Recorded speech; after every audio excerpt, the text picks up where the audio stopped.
Every single season, someone on Survivor makes a $1 million mistake, one move that literally stops them from bringing home the bacon and joining the elite rank of winners. And today, we're looking at 5 players who absolutely blew it hard.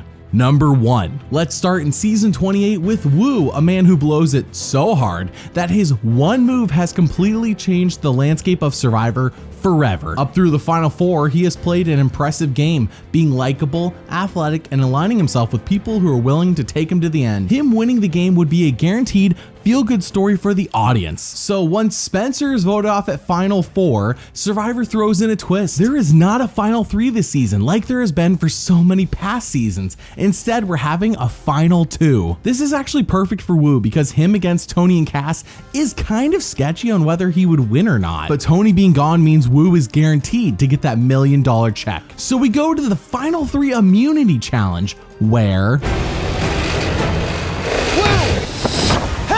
Woo wins immunity. Cass 1 second behind. Woo has won the game. Him versus Cass has to be a no-brainer for the jury. After all, they don't call her Chaos Cass because she's a beloved, sweet mother figure. No, she brings the drama on a daily basis. Tony, on the other hand, has played a villainous game himself, but he is charming and has made countless moves that are sure to impress. So when Tony and Cass both pitch to Woo to take them to the end, You're a Taekwondo instructor, so you have discipline, you have honor, you have integrity, you have loyalty. You were loyal to me since day 1. So right now, if you were to can me, you can't say you were loyal and you were honor and you were integrity. You didn't play a game like that. Is he buying it? I wouldn't buy it. I'll take my chances with Cass. Remember what Tony's been telling you this whole time is take Cass, because we can beat her. Why would his reasoning change right now? He carried me all this way because he knew I'm unlikable.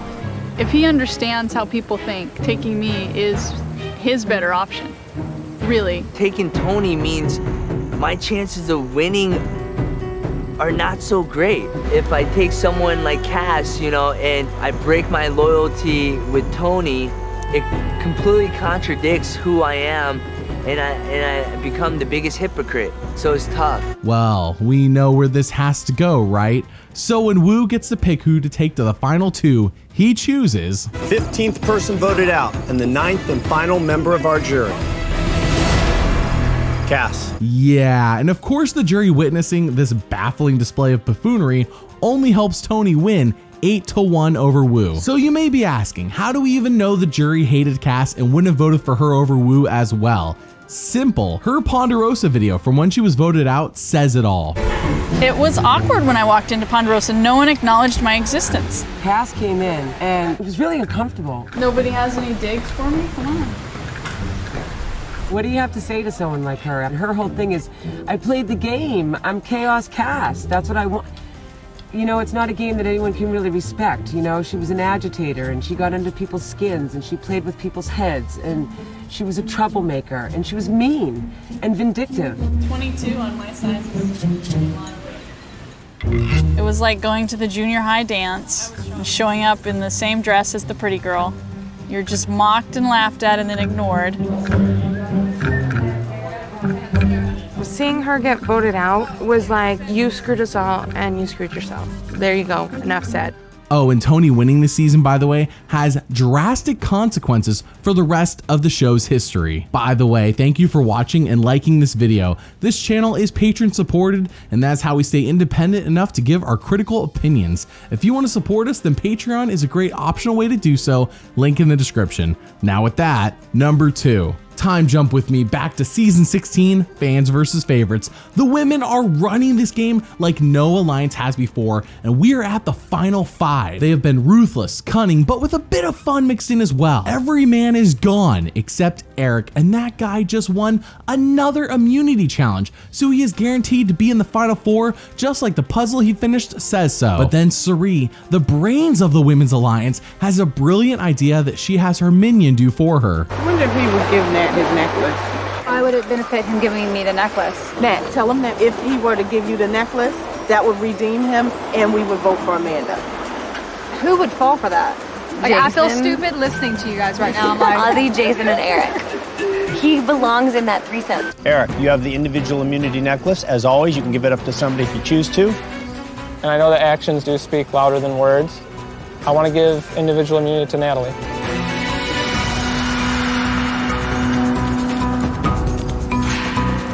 My mother always told me, you may not be able to beat him with these all the time, but you can always beat him with this.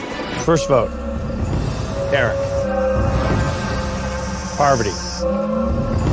Eric. 2 votes, Eric. 13th person voted out and the 6th member of our jury. Eric. You guys drive me crazy. Eric, the tribe has spoken. Cirie is the ultimate persuasive person that no one ever suspects, and somehow Parvati and Amanda agree to vote off Natalie at Final Four despite knowing they could beat her. So this is strange. So then they get a note that says, I hope you're ready for your final immunity challenge, LOL. Oh crap. Cirie already knows that in this alliance, she is the 3rd string, so she kind of needs to win this final immunity challenge or else she's a goner. But hey, this final immunity challenge is all about having steady hands, and since Cirie is a nurse, this is a guaranteed win for her. Earlier in the season, she said if they had some sort of steady hands challenge and she lost that would be embarrassing. So, who wins this? Cirie loses her concentration. Amanda wins final immunity and is guaranteed a spot at the final tribal council. 15th person voted out and the 8th and final member of our jury. Cirie, need to bring me your torch. Cirie, the tribe has spoken.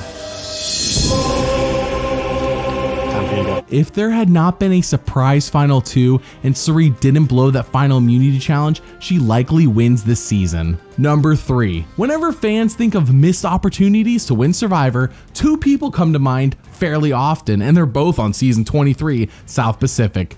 Ozzy and Coach. Now we're gonna save Coach for another time, but Ozzy, let's talk about him because he had this in the bag. On a season with a twist that lets you get voted off and then compete in challenges to get back in the game, this was built for the challenge beast Ozzy. In his first season, he won 5 individual immunity challenges and only lost the game by 1 vote. He also won fan favorite that season, so he is a beloved character on the show. He even tells his tribe, hey, vote me off because I know that if you vote me off, I can beat Christine and even up the numbers for us going into the merge. He does just that. He gets voted off on purpose, eliminates Christine, and comes back into the game. However, his bullying of fellow tribe mate Cochran causes Cochran to flip on their alliance and gives Coach's tribe the numbers, which results in Ozzy being voted out a second time, this time of course not on purpose. But then Ozzy wins every single duel to stay in the game and earn a shot back in.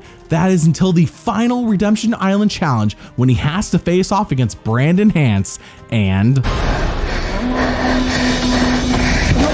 Brandon is out of the duel and out of the game. Ozzy stays alive and is back in this game with a shot at the $1 million. Well, things are looking up. After winning 6 Redemption Island challenges, he only needs to win 2 immunities and the jury will pick him to win. How do I know this? Well, they're pretty open about it on Ponderosa. It's almost become a little bit superstitious. I don't like being here when the van comes in anymore because I don't want to see Ozzy get out of there. Ozzy's a huge threat because even around Ponderosa, it's apparent that the Savai tribe is still, big supporters of Ozzy. I know for the Savai group, we're hoping that we walk in and see Ozzy with the immunity necklace on. Hopefully he's wearing that necklace because I'm rooting for him. I really am, and I think a lot of people are here. I'm 110% rooting for Ozzy at this point. I'm pulling for Ozzy, without a doubt. There's not one of those Apollo members that I'd actually like to give that money to. I would do it. I would end up having to vote for, the person I feel like deserves it the most. But right now, I feel like none of them deserve it. So sure enough, Ozzy wins the final 5 immunity and Rick is eliminated. There are only 3 Apollo members left and frankly, they're not really good at challenges. Ozzy is a beast. So at the final immunity challenge, Ozzy's still fighting. Sophie wins final immunity. 17th person voted out of Survivor South Pacific and the 9th and final member of our jury. 3rd time's the charm, baby. Ozzy, tribe has spoken.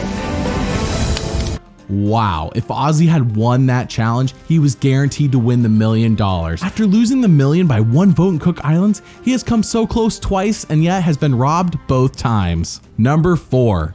Here we go, season 2, the original player to rob themselves and have America screaming at their TV. Colby Donaldson was so popular that people named their children after him. He won 5 immunity challenges in a row and gets to decide who he sits next to at the final 2.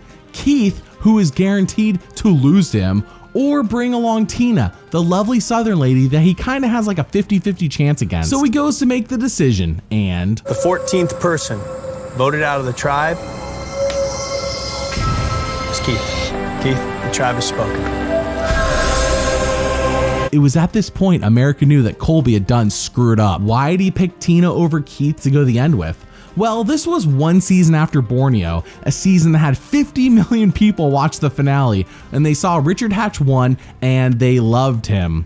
Oh, that's sarcastic. They actually hated him. They hated his villainous strategic game. They wanted no one like Richard to win again. And Colby knew that doing anything overly strategic could be viewed as villainous in this era of Survivor. He didn't want that. He wanted to be viewed as the lovable Texas boy, and taking Tina to the end maintained that image. But he still has a chance to win. All he has to do is appease the jury and apologize to Jerry. So what does he do? I want to allow you to clear your conscience by bringing up any moments during the course of this game that you might have felt some sense of guilt, remorse, or regret for something you might have done to another person. I think guilty would be the word that I would use for a couple of instances. I feel guilty about Roger and Elizabeth and Alicia, but I don't have any regrets. I feel guilty about a lot of things, but I don't have any regrets. 3 votes Tina, 3 votes Colby.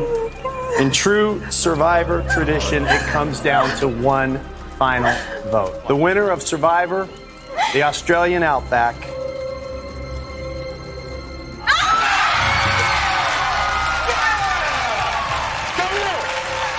Yeah, Colby robbed himself this season, twice.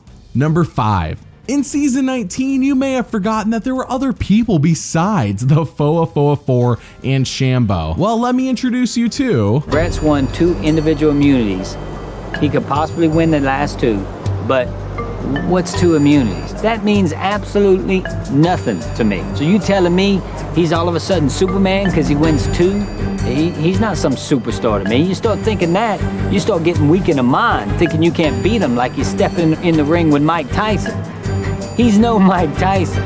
He's Brett. It's true, he is Brett. The boy who got the first confessional of the season pretty much goes unnoticed until the final 7 when Russell all of a sudden says, Brett has to go. He has survived the collapse of Galoo, and if he makes it to the end, all of those Galoo members will vote for him to win. No question about it. But what does Brett do? He wins 3 individual immunity challenges in a row to force the Foa Alliance to turn on each other until the final 4, when Russell becomes so desperate, he is begging Brett to make a final 3 deal with him because he knows Brett's gonna win it. Brett's like, yeah, whatever, I don't care. So we go to the final immunity challenge where we're down to 2.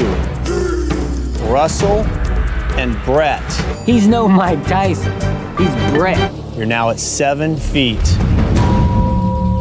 Wind's starting to pick up a little bit now. Nice recovery.